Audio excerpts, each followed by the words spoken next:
అందరికి నమస్తే. ఇందిరా దీపం ఛానల్ చూస్తున్న మీకు అందరికి నా హృదయపూర్వకమైన వందనాలు. ఈరోజు బైబిల్ వాక్యం చదువుకుందాం. మనము ఈ బైబిల్లో ఏం మిస్టేక్ జరిగిందంటే చాలా పెద్ద మిస్టేక్ ఇక్కడ కనబడుతుంది. దీన్ని ఎవరు కూడా అర్థం చేసుకోలేరు. ఇది ఇలా ఎందుకున్నది కూడా ఎవరు కూడా అనలేరు. అదేంటంటే బైబిల్ చదివి మీకు ఒక్కొక్కటి రిఫరెన్స్ చూపిస్తా. దయచేసి మీరు జాగ్రత్తగా ఈ ఒక వీడియోని ఫస్ట్ నుండి లాస్ట్ వరకు చూడండి. మధ్య మధ్యలో మీరు స్కిప్ చేసి చూపిస్తే ఈ ఒక వీడియో అర్థం మీకు తెలియదు. దయచేసి చాలా ఇంపార్టెంట్ అయిన వీడియో ఉండదు ఇది. ప్రతి క్రైస్తవుడు వినలే, అలాగే ప్రతి హిందువు కూడా వినలే. ఎలాగంటే ఈ బైబుల్ నమ్మిన వాళ్ళు ప్రతి వాళ్ళు ఈ బైబుల్ది నిజము, వేరేదంతా అబద్ధము అని చెప్తుంటారు. దయచేసి నేను చదవబోయే కొన్ని వచనాలు మీరు జాగ్రత్తగా వినలే. చాలా లెంత్ కూడా తీసుకోను, క్లుప్తంగా చెప్తా. కాబట్టి ఆది కాండము 2వ అధ్యాయము 25వ వచనం, 24, 25 వచనం. కాబట్టి పురుషుడు తన తల్లిదండ్రులని విడిచి తన భార్యని హత్తుకొను, వారు ఏక శరీరమై ఉండురు అని చెప్తాడు. ఇక్కడ ఏమంటే దేవుడు ఆదము అవ్వని చేసిందంట. ఆ ఆదము అవ్వ చేసినప్పుడు వాళ్ళిద్దరు ఏక శరీరం అవుతారంట. వాళ్ళు తల్లిదండ్రుని వదిలిపెడతారంట, తల్లిదండ్రుని పూర్తిగా విడిచిపెడతారంట. యేసుప్రభు కూడా అన్నాడు, నేను కుటుంబంలో శాంతిని తెచ్చిన అంటే మీరు అనుకున్న కురి కుటుంబంలో శాంతిని నేను తీసుకురాను, కుటుంబంలో మిమ్మల్ని విడదీయనికి వచ్చిన దేవుడైన యెహోవా చేసిన 25వ వచనం చదువుతా. అప్పుడు ఆదము అతని భార్య వారిద్దరు దిగంబరులుగా ఉండేది. చూడండి, ఇక్కడ దేవుడు ఒక ఫ్యామిలీని క్రియేట్ చేసిండండి. ఈ బైబుల్ ప్రకారంగా దేవుడు ఒక ఫ్యామిలీని క్రియేట్ చేసిండు. ఆ ఫ్యామిలీ ఎట్లున్నదంటే దిగంబరంగా ఉండదంట, అంటే బట్టలు లేవంట, దిగంబులైరు ఉండేది. అయితే వారు సిగ్గును ఎరగకుండేది, అంటే వాళ్ళకి సిగ్గే లేదంట. అంటే వాళ్ళు దిగంబరులుగా ఉన్నారు, వాళ్ళకి సిగ్గు అనేది లేదు. అప్పటి దగ్గర సిగ్గు అనేది లేదు. కానీ దేవుడు వాళ్ళతో కలిసి తిరిగి ఉండేటోడు, దేవుడు వాళ్ళతో సహవాసం చేసేటోడు. మరి దేవునికి మహిమాస్త్రాలు ఉన్నాయని చూస్తాము. దేవుడు కూడా పరలోకం నుండి దిగి వచ్చినప్పుడు ఆయన దూతలతో వచ్చినప్పుడు కూడా వస్త్రాలతోటి కనబడ్డాడు, దేవదూతలకు దర్శనమయ్యాడు. దిగంబరులుగా లేకుంటాడా అని మనం వాస్తవంగా గ్రహించలే. కానీ ఇక్కడ ఆదము అవ్వని దిగంబరులుగా చేసిండు. దేవుడైన యెహోవా చేసిన సమస్త భూ జంతువులలో సర్పం ఒకటి యుక్తి గలదై ఉండేది. చూడు, దేవుడైన యెహోవా సమస్త జనులకొకటి సర్పం ఒకటి యుక్తి గలదై ఉన్నదంట. శక్తి అంటే యుక్తి అంటే చాలా తెలివి గలదన్నదంట. అది ఆ స్త్రీతో, ఇది నిజమా?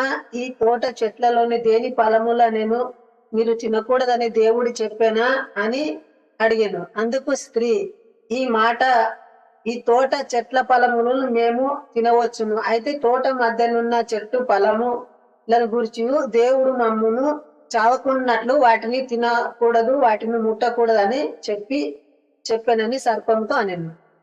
ఇక్కడ సర్పం వచ్చిందంట. ఒక సర్పం అంటే పాము. ఆ సర్పం వచ్చి అవ్వతో అంటదంట, ఈ చెట్లలో ఫలములన్నీ దేవుడు తినమనేనా అంటే అడిగిందంట. అప్పుడు అవ్వ ఏమన్నదంట, ఇక్కడ ఉన్న ప్రతి పండును తినమనే గాని తోట మధ్యలో ఉన్న ఒక పండుని మమ్మల్ని తినద్దు అని చెప్పిందంట. అందుకు స్త్రీ 3వ వచనం, అయితే తోట మధ్యలో ఉన్న చెట్టు ఫలమును గురించి దేవుడు మీరు చావకుండానట్లు వాటిని తినకూడదు, వాటిని ముట్టకూడదని చెప్పి సర్పముతో అనెను. అందుకు సర్పం, మీరు చావనే చావరు. ఇక్కడ అవ్వ ఏమంటదంట, ఈ యొక్క పండు ఎవరైతే తింటారో వాళ్ళు చనిపోతారు అంటనని అన్నదంట.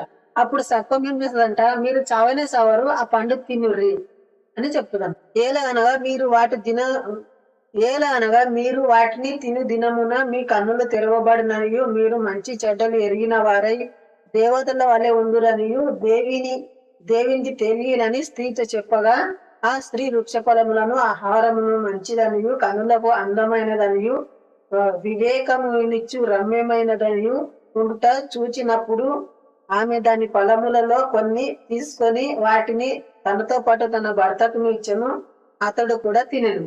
సో ఇక్కడ ఏం జరిగిందంటే ఆ ఫలములు వాళ్ళిద్దరు తిన్నారు. అవ్వ తిన్నది, మళ్ళీ అంటే సిరి ఆదము కూడా తిన్నాడు, వీళ్ళిద్దరు భార్య భర్తలు. అప్పుడు వాళ్ళ కన్నులు 7వ వచనం, అప్పుడు వారి కన్నులు తెరవబడును, వారు తాము దిగంబరులమని తెలుసుకొని అంజూరపు ఆకులు పుట్టి తమ కచ్చడములను చల్లపూటను ఆదము అతని భార్యను తోటలో సంచరించుచున్న దేవుడైన యెహోవా స్వరము విని దేవుడైన యెహోవా ఎదుటికి రాకుండా తోట చెట్ల మధ్యను దాగుకొనగా దేవుడైన యెహోవా ఆదమును పిలిచి నువ్వు ఎక్కడ నున్నావని అనెను. అందుకు అతడు నేను తోటలో నీ స్వరము వినినప్పుడు దిగంబరునిగా ఉంటిని కనుక భయపడి దాగుకుంటున్నాను.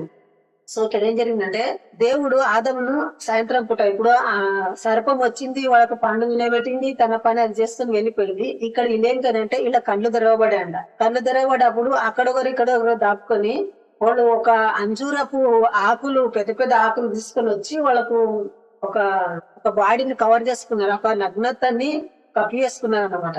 అప్పుడు దేవుడు అనేటోడు పైనుండి దిగి వచ్చి ఆదము ఆదము నువ్వు ఎక్కడుండవు అని అడుగుతున్నాడు. ఇక్కడ చూడండి చాలా జాగ్రత్తగా వినండి. ఆదము ఆదము నువ్వు ఎక్కడుండవు అని ఆదముని అడుగుతున్నాడు. అంటే దేవునికి తెలియదే వీళ్ళు ఎక్కడున్నారని. దేవుడు అంటే నిజమైన దేవుడు ఉంటే దేవుడికి తెలియలే కదా ఆదం ఎక్కడ ఉండడు అంటే నన్ను తెలియదే.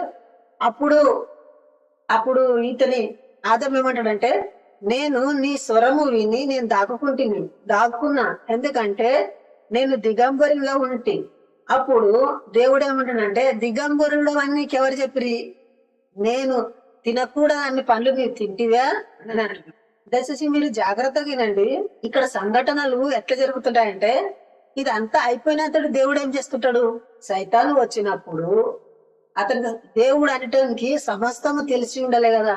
అసలు ఇక్కడ ఏం జరుగుతున్నదో అసలు దేవునికి తెలియదు. ఇక్కడ సైతాను పట్ల ఆదామవ్వ పట్ల ఏమైతే సంభవం జరుగుతున్నది కదా, మాటలు ముచ్చట్లు, అది దేవునికి తెలిసి ఉండలే కదా. అది ఏం తెలిసిలే దేవునికి. దేవుడు మీ నుండి దిగి వచ్చి దేవుడు ఆదాము అని పిలిస్తే ఆయన దేవుడు వచ్చాడని వాళ్ళు ఇక్కడ అక్కడ దెంకపోయి వాళ్ళు ఏం చేసిందంటే వాళ్ళ బాడీని వాళ్ళ నగ్నతని కవర్ చేస్తున్నారు. అప్పుడు దేవుడు అంటాడు నువ్వు ఎక్కడున్నావు అంటాడు. అంటే వాళ్ళు ఎక్కడున్నది కూడా దేవునికి తెలియదు. అప్పుడు దేవుడు ఏమంటాడంటే ఆదం ఏమంటాడంటే నీ దాన్ని నేను బెదురుకున్నా, ఎందుకంటే నువ్వు తినరాదన్న పండుని నేను తిన్నా, నేను బట్టెలో ఉండా అంటే నాకు ఎక్క అంటాడు. మీరు జాగ్రత్తగా ఆలోచించలే. వాడు బట్టెలో ఉన్నప్పుడు స్త్రీ యొక్క బ్లీడింగ్ అవుతుంటది నెలలకు, ఆ బ్లీడింగ్ కూడా ఆ కాళ్ళపట్టి పారుతుంటది వాళ్ళకు. దయచేసి ఆ ఎల్ల చూసి కూడా దేవుడు ఓర్చుకునేవాడు. ఇది బ్లీడింగ్ కారుతున్నది కదా, వీళ్ళకు బట్టలు కుట్టిస్తాం కదా అనే ఆలోచన దేవునికి లేదు. ఎందుకు లేదు, అసలు ఈ బైబుల్ రాశారు కదా, ఈ ఎలాంటి వాళ్ళు రాశారు, ఎలాంటి వాళ్ళన్నా రాసుకోక, కానీ దీంట్లో అర్థాలు ఎట్లున్నాయి మనం పాజిటివ్ ఆలోచన చేస్తే ఈ బైబుల్ అన్ని కొన్ని వేల సంవత్సరాల క్రితం రాశాడు. అప్పుడు టెక్నాలజీ తక్కువ ఉండేది, అప్పుడు అర్థం చేసుకునే శక్తి చాలా తక్కువ ఉండేది. అందుకే మన ప్రపంచంలో పేదరికం చాలా ఎంటాడుతున్నది. ఇప్పుడు టెక్నికల్ చాలా పెరగడం వల్ల ఆ పంటలు కూడా సరిగా వాడుతున్నాయి, అందరికి టెక్నికల్ వచ్చేసింది, ఎవరు కూడా బాగా బతుకుతున్నారు. ఇప్పుడు ఆ కాలంలో అట్లా ఉండేది కాదు, ఏది చెప్తే అది నమ్మేది. కానీ ఇప్పుడు కూడా మంది ఏది చెప్తే అది నమ్ముతున్నారు. అలా నమ్మడం కాకుండా కొంచెం టెక్నికల్ గా ఆలోచించాలి. దేవునికి అసలు ఏమాత్రం తెలియదు ఇక్కడ ఏం జరుగుతుందని. అప్పుడు దేవుడు ఏం చేస్తాడంటే తోటల నుండి వాళ్ళని ఎలగొడతాడు. ఇక నాకు బ్రేక్ లేదు వీరని వాళ్ళని ఇప్పుడు ఎలగొడతాడు. ఎలగొట్టిన వెంటనే అప్పటి నుండి వాళ్ళు బట్టలేసుకున్నారు.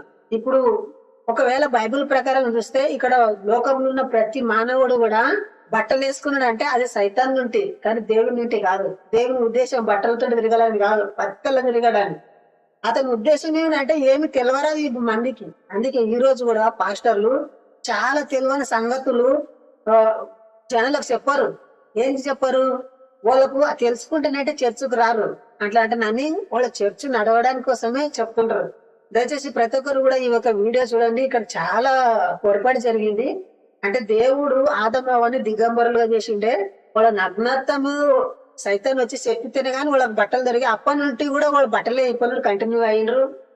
ఎందుకంటే బైబుల్ అనేది ఒక ఏం అసంప్రత లేకుంటది, అంటే ఒక లేబర్ గా లేకుంటది. దేవుడు అనే లక్షణాలు ఎట్లా ఉండాలంటే ఎక్దం కరెక్ట్ గా ఉండాలి. ఇప్పుడు ఆదం అవ్వ నుండి జనం ప్రపంచం అంతా మొత్తం అయిపోయింది. సో దయచేసి మీరు ఆలోచన చేయాలి. ఇప్పుడు ఈ ప్రపంచంలో రకరకాలమైన జాతుల మనుషులు ఉండరు. ఈ మనుషులంతా ఒక్కటే లాక్కుండాలే కదా, ఎన్ని రకరకాల జాతుల మనుషులు ఉండరు. ఇప్పుడు అమెరికాలో అలాగని ఉండరు, నైజీరియా వాళ్ళు కూడా అలాగని ఉండరు, నేపాల్ వాళ్ళు కూడా అలాగని ఉండరు, మన ఇండియన్ కూడా అలాగ ఉండరు, చైనా వాళ్ళు కూడా అలాగని ఉండరు. దయచేసి వీళ్ళందరూ వేరే వేరే జాతులు ఉండదు. కానీ బైబిల్ అట్లా చెప్పదు, ఒక్క మనిషితోటే పూర ప్రపంచం అయిందంట. అది ఎలా సాధ్యం?